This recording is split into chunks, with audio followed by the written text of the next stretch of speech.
मग त्याला आम्ही उभं करत असताना तो निवडून कसा येईल? तसं आता इथं नारायणगावमध्ये प्रियंकाताई उभी राहील. 3 महिन्यापासून तिने चालू केलं होतं. ती चांगली काम करणारी मुलगी आहे. ठीक आहे, इथं आव्हान होतं, मी काय मानत नाही का आव्हान नव्हतं, पण धाडसाने पुढे गेलो. पण डे 1 पासून पिंपळवंडीतले असतील, आळ्यातले असतील, नारायणगावातले असतील, वारवडीतले असतील, इथं जे उपस्थित असतील, आत्ता जे आले तिथं, त्यांनी पहिल्या दिवसापासून काय होणार आहे मग, आणि मग कसं काय, मग त्यांची मीटिंग घेऊन प्रत्येकाला सांगितलं असं करायचं. काय आता काय शाला काय करायचं आणि काय नाही करायचं अशी भावना. अरे रणात लढलो, हारलो, त्याला काय मी काय कमीपणा मानत नाही, पण एकदा मेहनत उतरल्यानंतर तू कष्टच केले नाही, तू प्रयत्नच केले नाही, असा कार्यकर्ता काय कामाचा.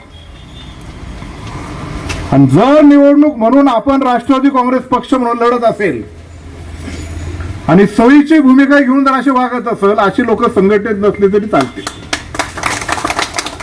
नवीन टीम जी आता ही पाटे खरे म्हणायची पोरं काय जीवाचं रान करून परत गावठण्यातली असतील, नवीन पोरं आहेत सगळी.